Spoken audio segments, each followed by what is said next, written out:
Hi, everyone. I'm Stan Mallow. Welcome to Paranormal Yacker. My guest today is award-winning filmmaker, Emmy-nominated casting director, and prolific writer Craig Campobasso. Because of his immense knowledge of ETs, Craig has been interviewed on many shows, including the History Channel's Ancient Aliens series. I'll be yakking with Craig on several topics, including his latest book, The Extraterrestrial Species Almanac, The Ultimate Guide to Greys, Reptilians, Hybrids, and Nordics. Craig Campobasso, welcome to Paranormal Yacker. Nice to see you, Stan. The road you've traveled in life has taken you from landing the first national commercial for McDonald's chicken sandwich when you were a kid to working behind the scenes on blockbusters such as Dune to being a casting director on Steven Spielberg's Amazing Stories. When did the UFO ET bug enter your life? I began my casting career on Steven Spielberg's Amazing Stories in the 80s. I was an associate casting director. It was at that time where my whole life changed, because as Amazing Stories was ending in the second season, I always say my own amazing story began because I began to have an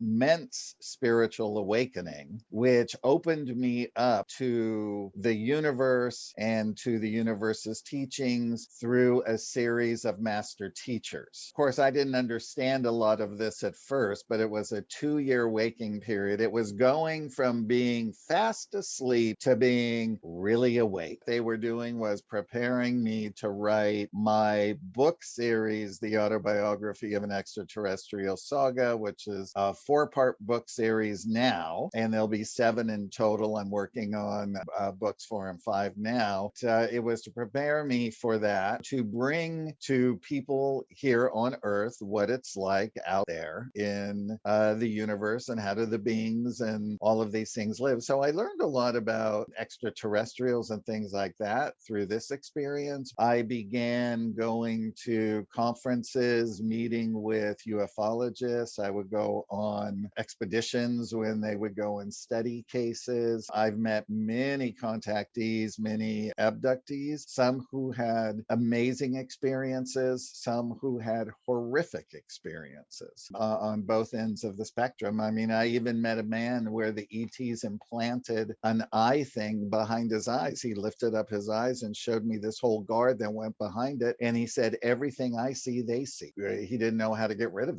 this thing. Anyway, and then which led me to, in 2019, my book agent calling me and giving me the idea for this book. He said, I even have the title. I said, yeah. I said, I could totally write that book, because he knows my whole background and the whole thing. That's how it all began. In the introduction to the Extraterrestrial Species Almanac, you write that it's a preparation guide for the day when disclosure arise, global governments and religious factions tell the truth about the existence of extraterrestrials and admit ETs have been with us throughout history. When do you think that day will come? Nobody knows when that day will come. What I do know is that as I call them, the angelic corps, which are a part of the Extraterrestrial Species Almanac, it's when that corps sort of decide through the universal head, Godhead, as I call it. I still call it God. It's not one being, but it's all of us, and that these higher intelligences,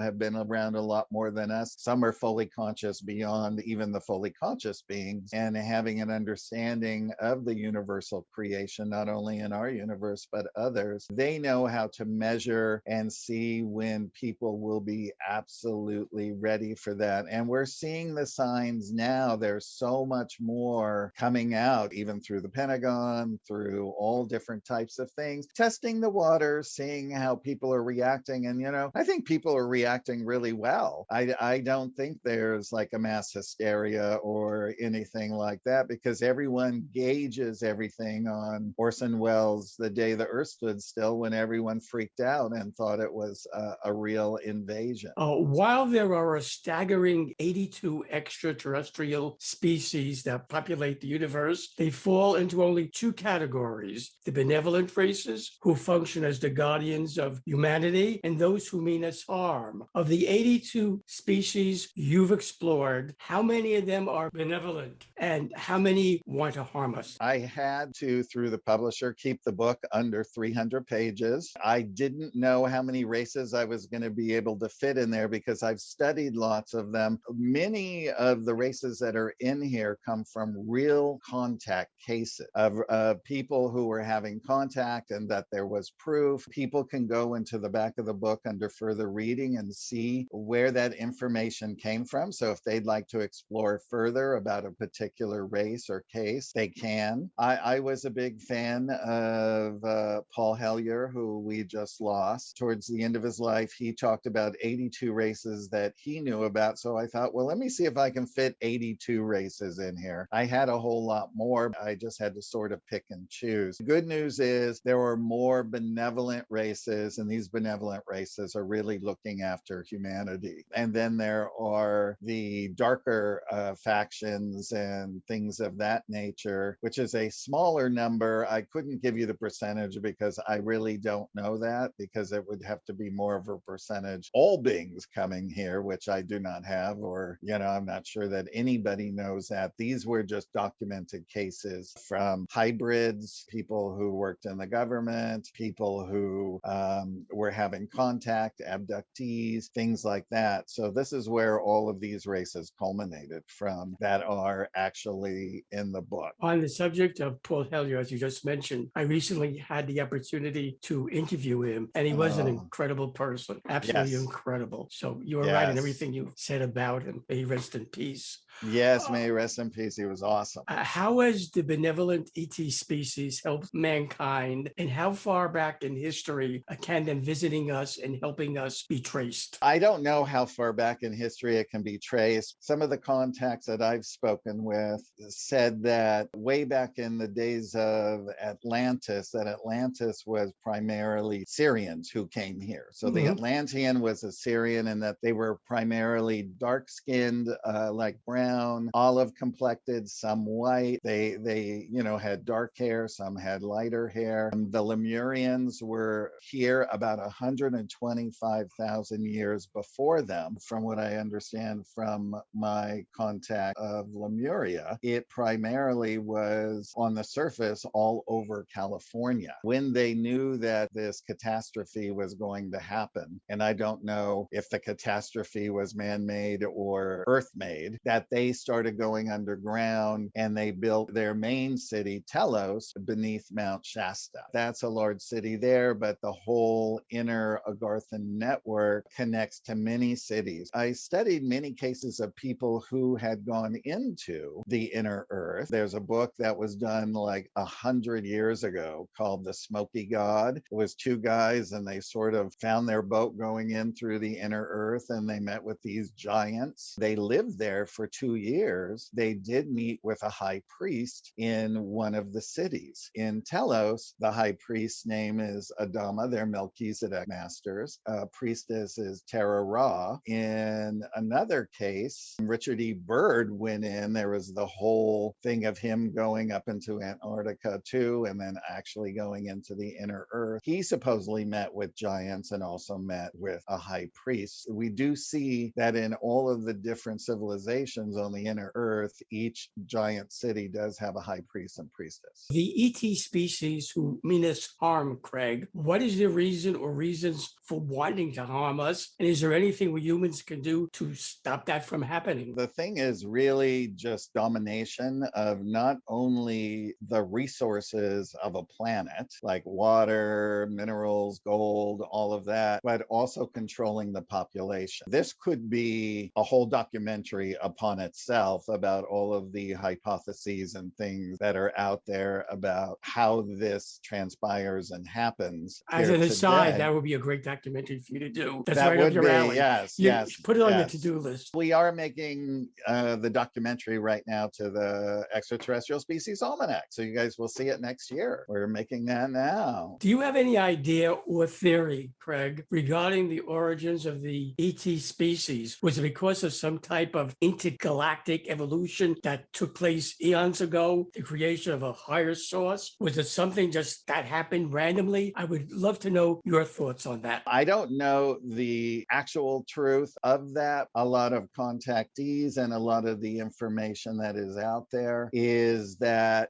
human life life began in Lyra or Lyra. The reptiles went there and wanted to start seizing their worlds and their resources. The humans were very open to them at first, and then they just sort of started taking over. And this is when the first battles began. So a lot of the beings stretched out into Vega, then they stretched out into also Sirius, the Pleiades, and things like that. So it kept moving around. It is also my understanding that when certain beings live on certain worlds, that the sun, whatever the rays are of the sun, the ultraviolets or things like that, that also at a certain point brings us what the skin color is. Everyone would then, through maybe a series of time living on a world with a specific sun, their skin color might have changed, and that's why we have so many skin colors. Here, we just know which ones we have. There, every color skin known to man, there are patterned skins. Dr. Frank Stranges, who wrote Stranger at the Pentagon right behind me, of which I made the short film and am making the feature film as well. He told me when he was with Valiant Thor on his starship that he saw beings that had a color wash skin. There were other beings that had a zebra pattern skin. I thought that was interesting. I never mentioned that to anyone, and I was doing a radio show a while ago with my friend Tom Dongo, and he brought up, oh, I was talking to Linda Moulton Howe. She was talking to an experiencer or someone who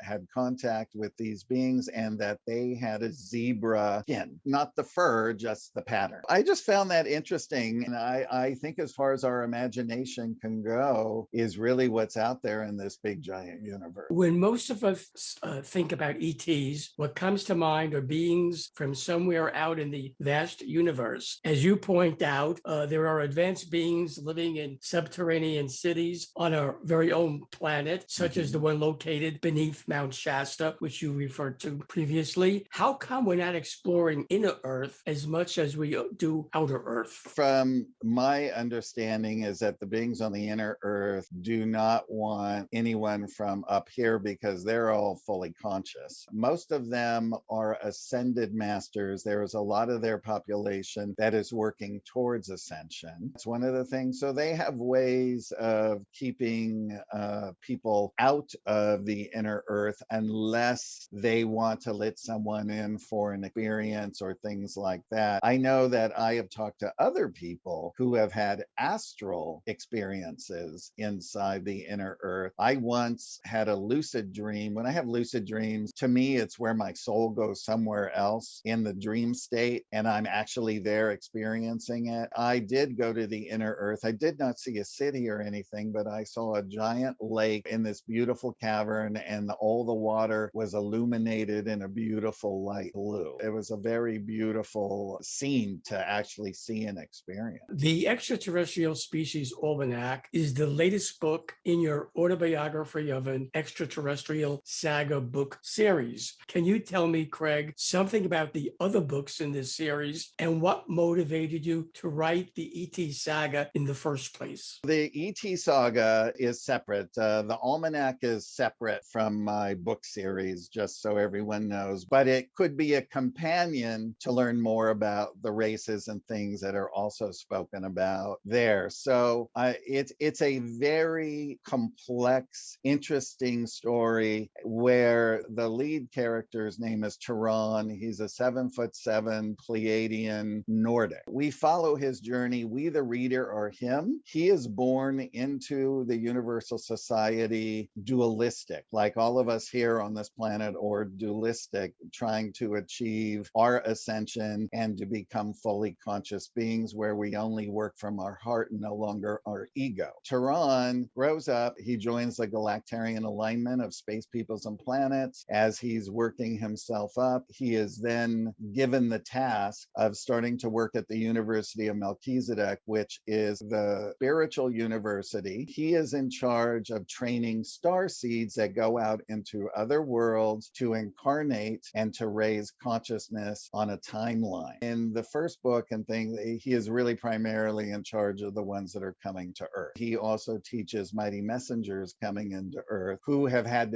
many, many lifetimes on Earth as every race, religion, woman, male, female, gay, straight, everything, so that when a mighty messenger comes, they teach the masses. Then they understand that they have walked in every shoe on earth and they can help and identify with every single person on earth. That is the main thing. But then there is the larger dualistic thing of the universe where we have Archangel Michael and Lucifer, because Lucifer was an angel, and Lucifer actually was the system sovereign where we live in this section of the universe. He was the system sovereign here for hundreds of thousands of years, and that's where the fall came. So you get to learn his story about him and Archangel Michael in the greater universal duality and how that story ends. Like in book 3, Turon's Dossier, Lucifer is actually on trial for soul death. We go back to his original hearings, into the tribunal hearings for soul death. We hear the whole story from all the people that were involved. Turon has to write a dossier on the pros and cons and this type of thing. And I myself, when I began writing it, I had no idea that there could be such a thing as soul death. That soul just gets reabsorbed and cannot ever continue as that one soul again. It gets reabsorbed, so it's still a part of creation. It's really fantastical in that sense. People will really learn a lot about how the Galactarian alignment of space peoples and planets are set up, all about duality, all about all the cool things that they have at their disposal, the really neat things that all their uniforms and that kind of stuff does, things that have never been seen before or done on film or in book. Your short film, Craig, Stranger at the Pentagon, which was inspired by true events and based on a best-selling book, has won multiple awards. Can you tell the Paranormal Yacker audience something about the film and what was there about the book that drove you to go forward with making it into a film? Interestingly enough, I read the book in the 80s, and when I saw the actual photograph of the created being, Valiant Thor, and a lot of people might wonder what a created being is. In my definition, it is a being of the angelic corps. Valiant Thor, to me, would be a seraphim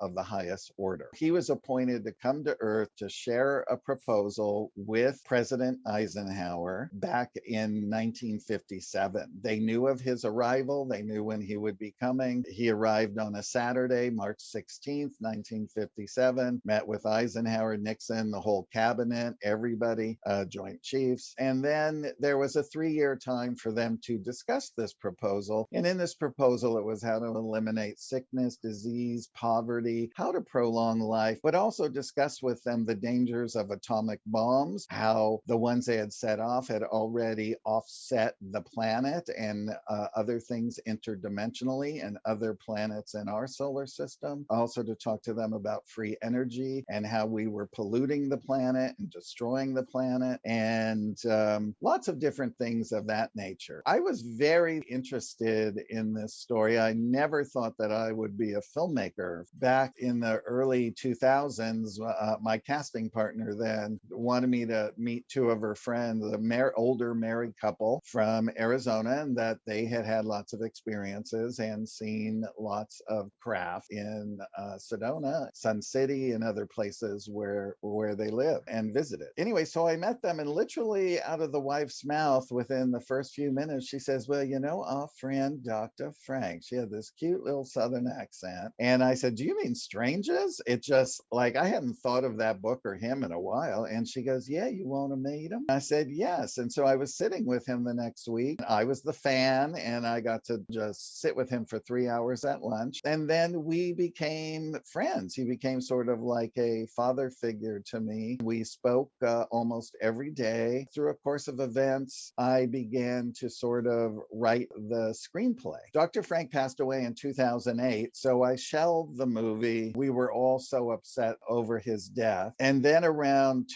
late 2012, early 2013, it hit me. I had worked with one of the producers of Saw on another movie that she had done. And Saw, she gave James Wan, who's a huge director, and Lee Wynell, who's also a producer, director, actor, 25 grand to go make a short film so she could sell the film. I was doing Sky Captain and the World of Tomorrow at that time, and that the director, writer, Cary Conrad, had done the same thing, and that's how he sold it. So I thought, I'm going to do that. And I started off small. Anything I wanted or asked for, it was just there for me. The short film that everyone will see, and if they want to see, it's on Amazon Prime or on strangeratthepentagon.com. Scenes taken from the film. It's not a sewn story, just so you know ahead of time. It is a short film, and I left it with a cliffhanger ending because this was primarily for investors to watch so that they would get an idea of what the film could be with a big budget. And I never intended to show this to anyone. And then the Burbank Film Festival found out about the film, and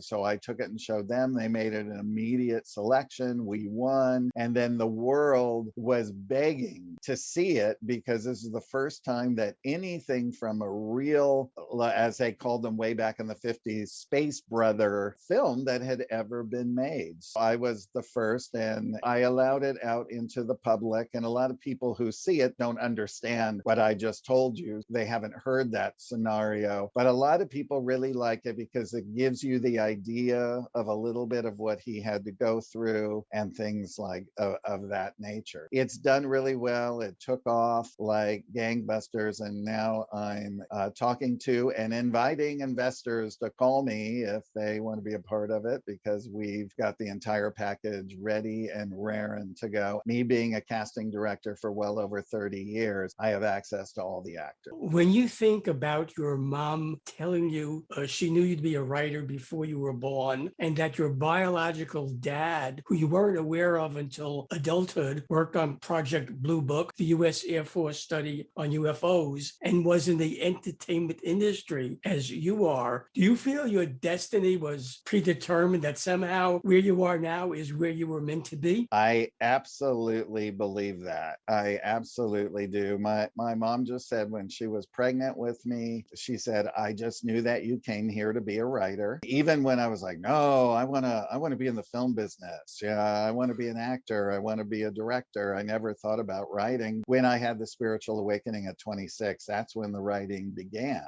Both my parents supported me. She had told me when I was 12 that my stepfather was not my biological father, that I had a biological father. She only knew his name. She said it was very brief without going into their long drawn out drama. She basically raised me on her own. She married my dad when I was 1, my stepdad, who I always think of as my dad, never think of him as a stepfather. So it was interesting. I tried to find him through the internet and all kinds of things, the biological father, over the years. And then when I started writing the ET Almanac, I got a phone call from a woman in Canada who said, I'm your 4th or 5th cousin, and I'm a real genealogist. We're related through your mother's father's side. And I said, hey, can you find my biological father? She goes, oh, I can find anyone. She found him. And she said, he died in 2006, and this is where he's buried. I went to the cemetery, went up to the front desk, and I said, do you have a name of anyone that called when Fred Vero was brought in? And they looked in their computer and they go, well, we actually do have a name of a man. We don't have any information. The last name was different than Fred's. And I literally came home, looked him up. This man was 74 years old. He lived around the corner from me.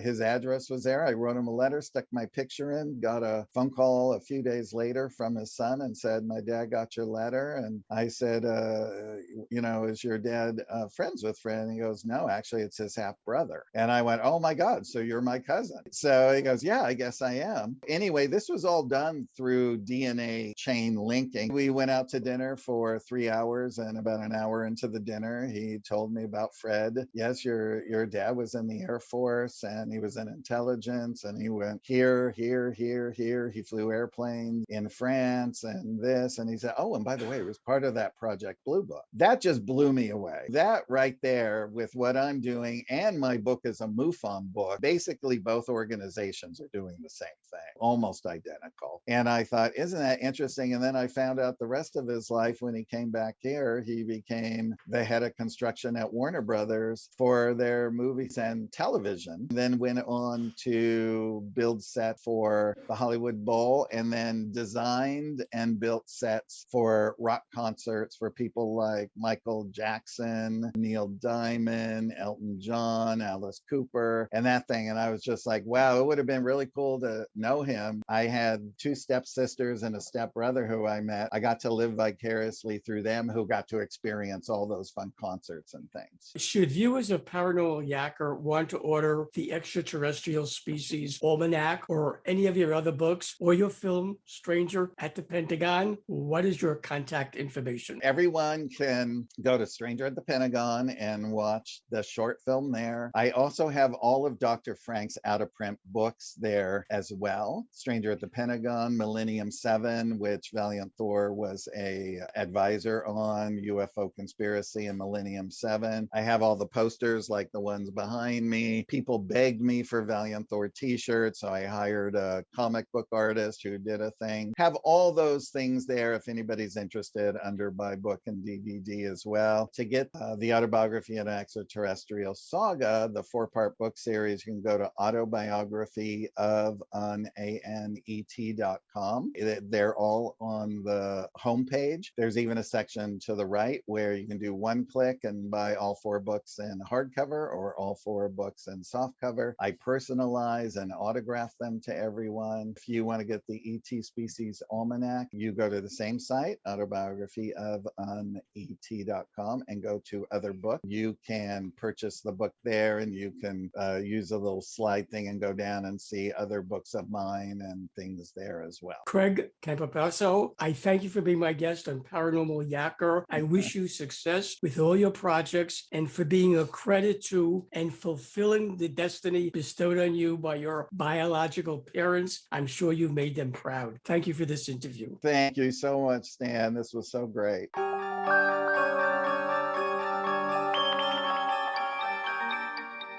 Hi, everyone. I'm Stan Mallow, the Paranormal Yacker. I hope you enjoyed the interview you just watched. To be sure you don't miss any interviews on my free YouTube channel, all you have to do is press the subscribe button on your screen.